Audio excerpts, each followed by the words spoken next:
So I think we are live. Welcome to another episode of growthbay Radio, special edition. In hindsight of this crisis, and today joining me is Andri Silberschmidt. Welcome, Andri. Hi, Sandro. He is a member of the parliament and also an active member of the startup community. Maybe Andri, can you introduce yourself a little bit and tell about what you're doing at the moment, and then we go into the conversation. Yeah, thank you, Sandro. Hello, everyone. As you mentioned, I'm Andri. I'm a member of parliament since December last year. I got elected in October in the general elections.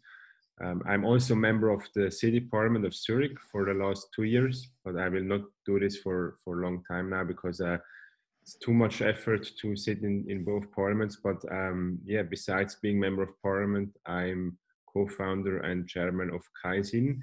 We are a Pokeball chain. We have been operating 6 stores in 3 different cities. Now we closed all the stores due to the virus. Yeah, but it's for me it's a really challenging time. From one hand, we need to make sure that the measures by the Federal Council to also support the startup system. On the other hand, I have my own startups where we probably will survive because we are really agile and a lean startup, but we were in a fast growing, expanding year, and now we had to change more or less everything. So challenging but also exciting times. And that's actually a good point. I mean, so you are in the unique position of where you are in politics, pushing startup topics, and also actually having a startup yourself. Now, we talked a bit before we started recording this. So you kind of created I was talking a task force for startups within the parliament. Can you maybe a bit talk about that, and also what is the change that you want to see in the startup world, maybe in the long term, but also now immediately in regard to this crisis? So we have to go back to last year during the election. During the campaign, I started the team startup together with Judy Pelec from the Green Liberal Party. I'm of the Freedom Democratic Party. And we were campaigning that the startup community needs a voice in Bern. And we did a challenge and asked the community what should be changed in the laws. And then we selected like the 3 best ideas. And when we get both elected to parliament, we didn't expect that, but so we were there in December, and we saw that those ideas were already in place, or someone tested it but didn't hand it in. So we thought, why not just launch a parliamentary group, startups, and not just like one idea, then tick the box and it's done. So we decided to launch a parliamentary group. It's called Startups and Entrepreneurship. And we have members of all parties in this group, united, with one aim to foster the startup ecosystem in Switzerland. So now during this crisis, we have no sessions anymore in Parliament. We will start in May, probably with the first session after the crisis, or probably still during the crisis. And so we see our task at the moment to be the voice for the startups and to bring those messages to the executive, so to the government, to the Federal Council. So that's what we did in the last, 7 or 14 days, and we are still working on it to make sure that the measurements that are taken by the Federal Council to also support the startup system. Because as we know, the characteristics of startups are sometimes really big different to the ones of a normal company, of a SME company. So yeah, that's our mission. So at the moment we fight, for example, that so-called Überbrückungskredit, the credit you get at the banks, that they are also accessible for startups that are founded before 2019. As you probably know, if you're founded in 2019 or 20, you will get the credit not just according to your revenue, but you can change that and say you want to have it according to your salaries you pay out. But when you're founded before 2019, it's only 10% of your revenue. So if you have low or no revenue, you're not allowed to get a credit. So this is something we are working on it. We are collecting now the experience of the startups with the banks, because first of all, we made a survey. Hey, what do you think about the measurements? And then a lot of startups said we don't like it. And with that feedback we cannot do a lot. So now we ask really all the startups, go to your bank, talk to your bank, and tell us the result. And with the result, if it's either negative or positive, we can go to the government back and tell, you see, there is a pain point, we need to solve that. And I got calls from the government that they are working on it. So it's not that they forgot it, but they just first had to take measures for the broad economy, and now they were working on specific measures. And if you are saying it's not ideal right now, which is not this, I mean, it's unlikely that startups that were founded since 2019 or in this period between 2019 and now have a lot of revenue. And so, what do you say, 10% it was? Normally it's 10%, but for them, it's 3 times the salary they pay out in a year. But it's capped to 50,000 francs for them. And then that's tough to stay afloat. So what are measures? I mean, can you go into a bit more detail how it looks like for startups before 2019, and then also what would the change be that you would like to see going forward for startups after 2019, and what is likely to happen? The ones before 2019, they only get 10% of their annual revenue. So if they have not a lot of revenue, they don't get a lot of money. So the first thing we are asking for is to consider also other measures than just revenue. For example, one could take the burn rate, or one could take the salary, as we do it for the startups that are founded in 2019 or 20. So this is one solution to get more criterias and not just the revenue. And the other solution is that for startups who are looking for more than 500,000 Swiss francs, like life science startups, to set up a pandemia fund. So this is something we suggested also in our first letter to the Federal Council, because we have many investors that are cautious now, that are not investing anymore. I talked to some VC funds, also private equity funds, and to make sure that that's why I talk about the ecosystem. It's not just that for the moment we support, but if we don't support now, the whole ecosystem we built in the last 10 years is gone.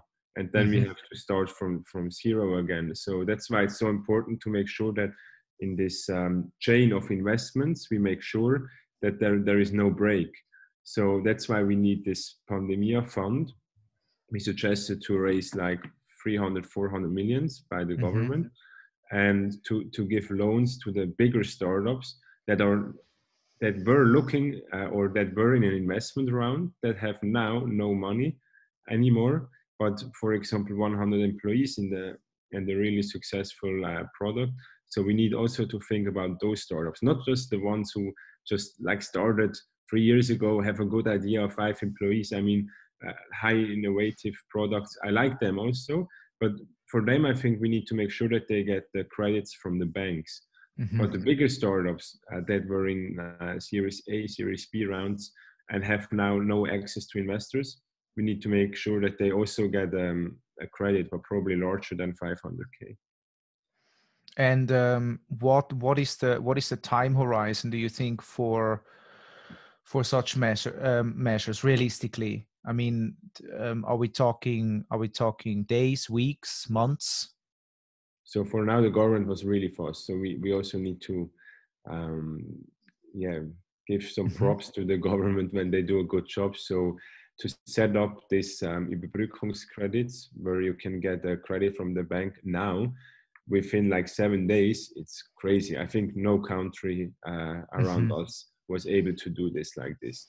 So saying that, I think the government is really fast at the moment. So I don't know, this Pandemia Fund is probably a bigger project. So it would, if the government decided to set it up, it takes for sure like a month. But the credits from the banks, to make sure that they are broader accessible and not just to the ones who have a high revenue, this is a question of days or weeks. It depends on the willingness of the government, because at the moment, as I mentioned, the parliament has nothing to say.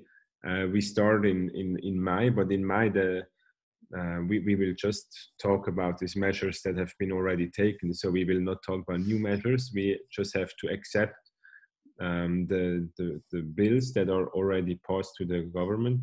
So yeah, we need to get heard at the government, and we need to convince them.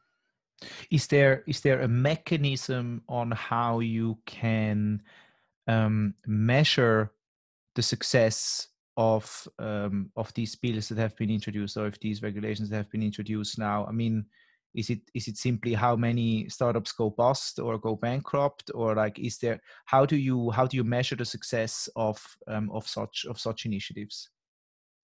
I think now the government measures it just by looking at the numbers, how many companies requested for the credit and how much credit they spent. So I think for them, the more credit they spent, the better the measure was, because they really now want to just give liquidity into the market, which is not a bad idea, I would say, because liquidity is probably the biggest issue for like every company at the moment. So yeah, for us, we talk to the community, and the more feedback we get that is positive, the better are the measures. But there is no like one key figure we could take, because we also don't know how big the community is, how big they are affected. I mean, Venture Lab just did a survey.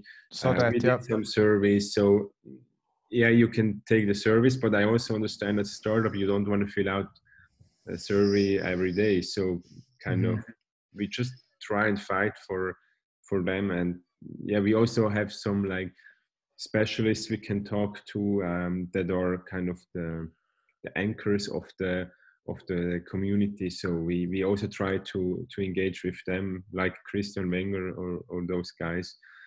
And so yeah, that's what we do. But I think you brought up a good point before. I mean, we also have to give some props to the government. I think, I mean, if I look at some of my friends in the German or in the French startup scene, I mean, it's a very different story there. And I think we acted fast. And I mean, obviously, if you're in the situation of a crisis, nothing feels fast enough. But I think it's worth mentioning that. I mean, it's quite incredible how fast we have. I mean, you've been saying it before. I mean, we're talking here about like, when has the first measure been done? I don't even, I kind of lost track of the days. There's like 12 days ago or 15 days ago when it really got serious with the so it's not a long time ago. And I think it's worth mentioning that as well. So so there's the debt financing in that sense, but then also what have you seen, what companies are doing, respectively, how well the government is prepared in terms of relieving costs for employees? I mean, there's this Kurzarbeit. I'm a startup that I have worked with in the past. They kind of gave their employees kind of three options, right? They said like, do you want to go down to 80%? Could you imagine having 1 month of sabbatical or Kurzarbeit? Just not that we have to do it right now, but just these are the options, anyways. I mean, what have you seen startups doing, and what do you recommend at this stage? It really depends on the business model. Let's say if you're busy enough during this crisis, the short-term work or Kurzarbeit is not an appropriate measure because your stuff has to work, right? But for example, for our business, we are in the food industry, so we had to close all our stores. So we have no work for our staff anymore. So that's why short-term work is the best option for us to reduce the cost. And we only operate the delivery in Zurich, so we don't need many employees for that. So I would say the measures you can take, it's different for every business model, but there is a variety of measures. You have the Kurzarbeit, that is huge. If you are self-employed, you can request also like 200 francs per day, and it's per calendar day, it's not per business day. That's important. So gives you a maximum of 6,000 francs, like if you're a graphic designer and self-employed. So I would say for like the classic industry or startups that are operating in the old economy, the measures with Kurzarbeit are great and are really fast.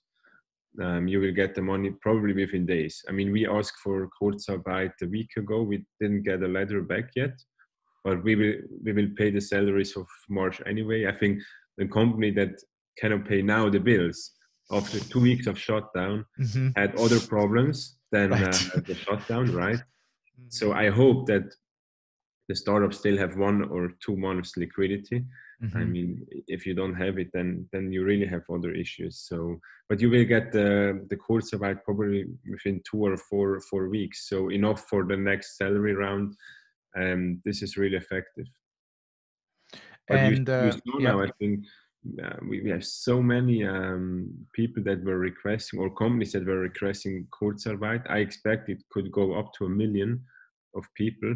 So that's crazy. But it's a really good measure because you don't fire people. If you fire someone, you don't get Kurzarbeit. So there is an incentive to keep the people in your company. And you saw the numbers yesterday in the US corporate claims. It's crazy, right? The chart is like this. I mean, yes. It's like 3 million something, right? Yes, you need to change the scale. I mean, so with the Kurzarbeit, in Switzerland, we probably will not have such a scenario. And I mean, it's also just firing people is also kind of short-sighted, right? I mean, it will get better, and I hope so, yeah. I mean, it has to at some point, and I think hiring talent is one of the main challenges of every startup or small company or any company really. And so I think we can all be really glad that we have such an option as well. Yeah, that's true. But now you think in good terms of the entrepreneurs, and I think the startups, they know that to get the good people and good talent is really hard. But there are also other people. And to be honest, I heard stories from friends that got fired from the restaurant industry, for example, and they will just fire now and then hire back in October or so. Yeah. So but now they don't get Kurzarbeit for their employees, so they have to pay 1 to 3 months salary with no Kurzarbeit. But so perhaps it was also from financial point of view not the right decision. I mean, from a human point of view, it's definitely not the right decision. But I just want to mention that not everyone is really taking care of everyone. Yeah. Unfortunately. Yeah, that's a good point. I mean, we sometimes forget that we're in a bubble always, right? Yes. Have you seen anything for the people that are in the fortunate position that they got fired or soon to be?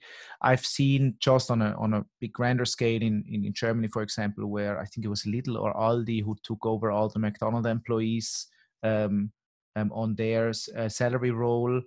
Have you seen anything like that where, because I mean, there are Swiss companies that are currently profiting. I was just talking in another podcast interview with the CMO of Farmy, and they are obviously profiting right now. I mean, they see Yeah. unprecedented user growth, I and expect the so delivery tomorrow. I'm waiting for 2 weeks now. yeah. We were talking about that as well. I can send you the interview so you can let off some frustrations in the comments. Yes. I already voiced mine. No, but I mean, surely they have very different challenges, right? Their challenges are more operational. I mean, they have a stress test on their IT infrastructure and operational, but they need people actually. And I saw a LinkedIn post as well from drinks.ch that they need people as well. Have you seen any kind of initiatives of like a centralized effort of startups or small companies or even big companies that are actually have an influx of new orders or new business, kind of helping out the ones that Yeah, that there is an initiative of Martin Jucker. He's an investor in Farmy. Don't know if you know Mhm. the Jucker farm. He's like an innovative farm, and he's a farmer Right. without subsidies. So that's not something which is really Oh. common in Switzerland. No. And Yeah. his idea was that, now when they will harvest the Yep. farmers, they Mhm. need workers from abroad. Mostly the workers, they come for some weeks or months. Yep. They don't get paid a lot, but they get paid like 14, 15 francs per hour. Mhm. But they will go back to their country where this is a lot of money. So due Right. to the circumstances now, they are not allowed to go to Switzerland because the borders are closed.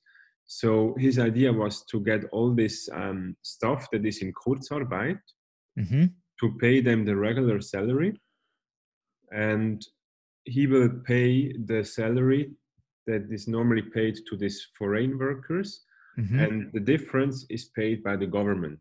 Mm. So let's say Interesting. normally if you are working in the restaurant, you get, I don't know, 25 francs per hour.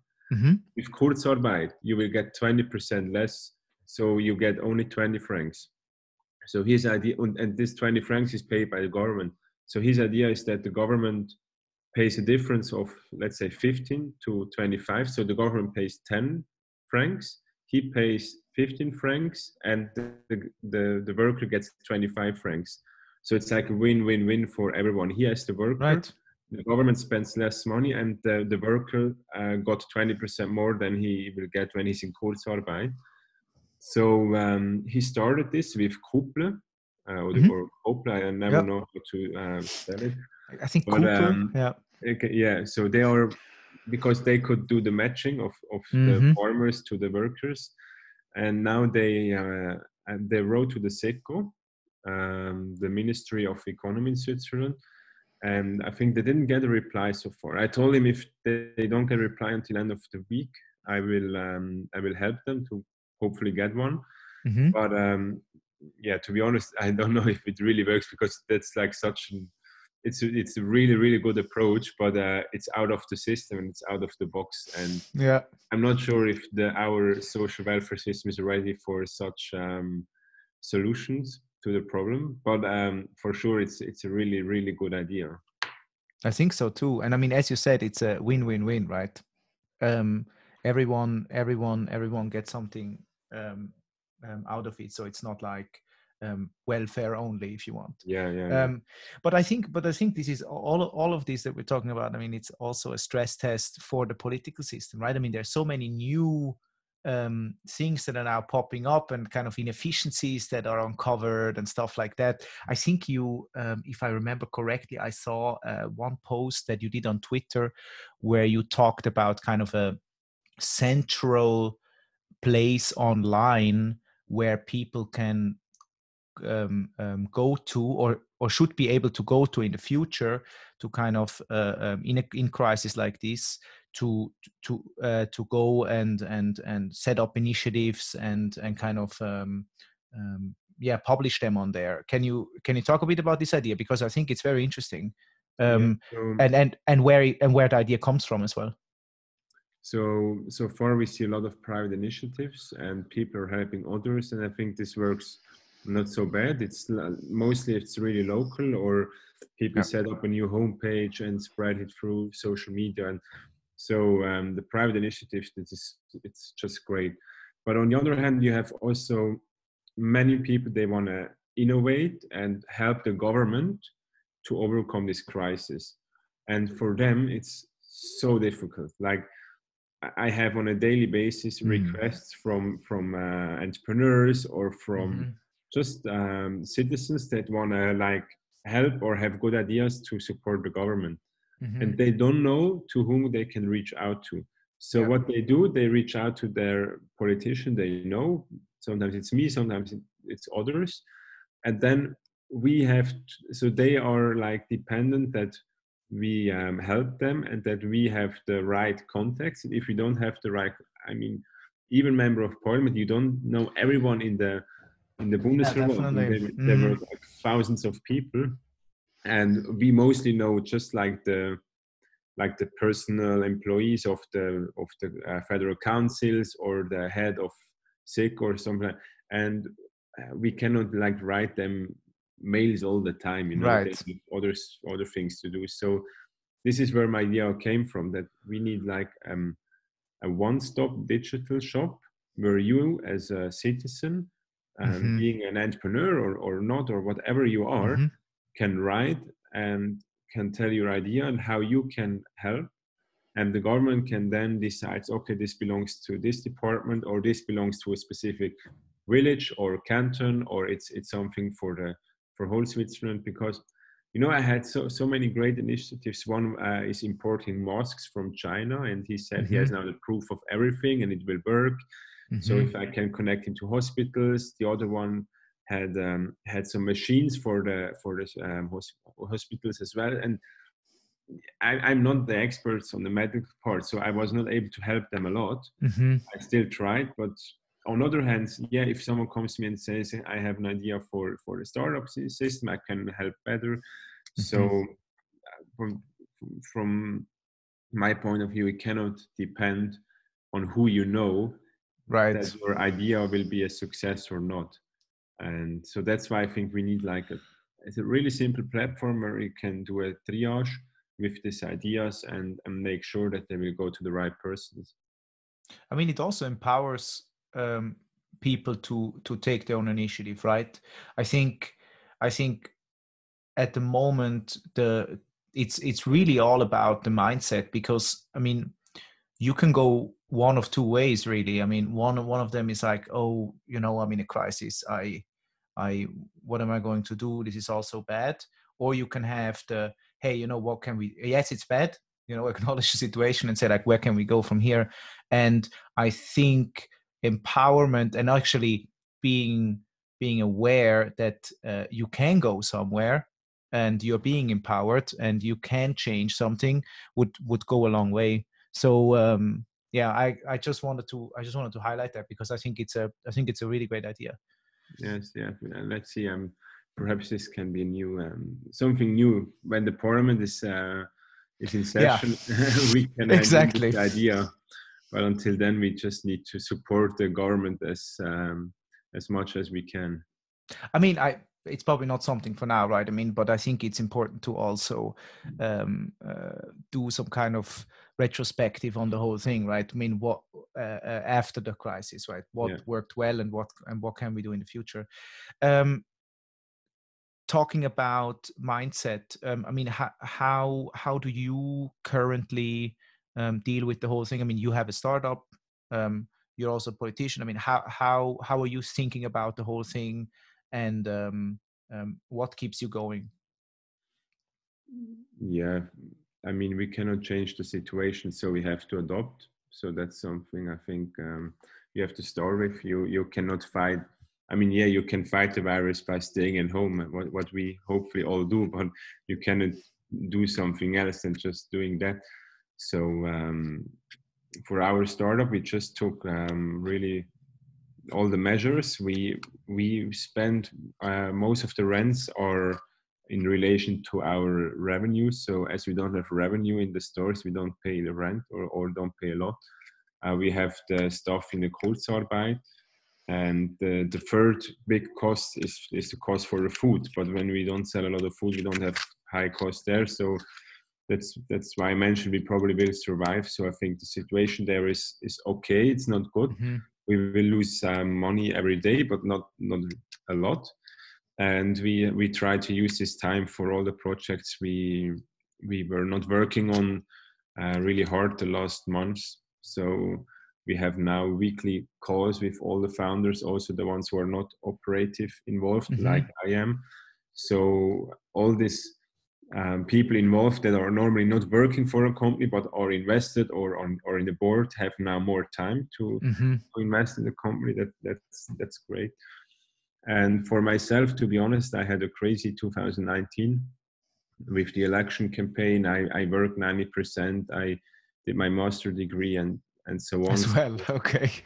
Yeah, I did Yeah. everything more or less at the same time. So now I'm kind of, I think it's good for me, for my soul and my body, to also have time for myself to go running and read a book and see also what evolves and what kind of innovations and also how the people react. I think the character of a human being can be seen in crisis a lot better than during normal times. So in a good and in a bad way. So this is also something I just now experience a bit. And so for myself, I would say the timing is not so bad to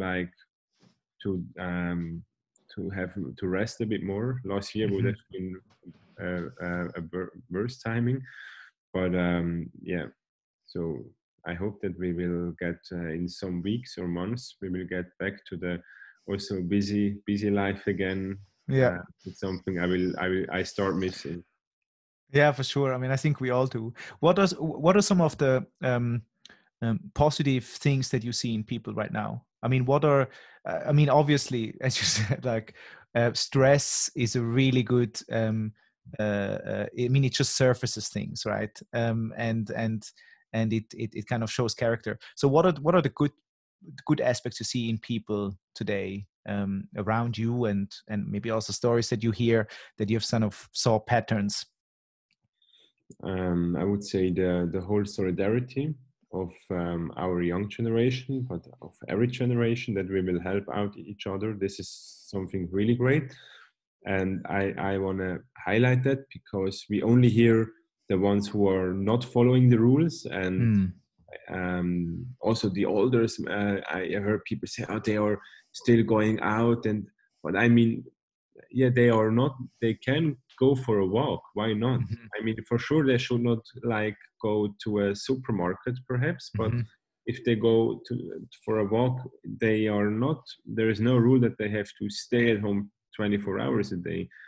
So I would say you only see what you see, but as there are really not many people on the streets at the moment, it means that so many are staying at home, are showing their solidarity. So it's a good sign for our country.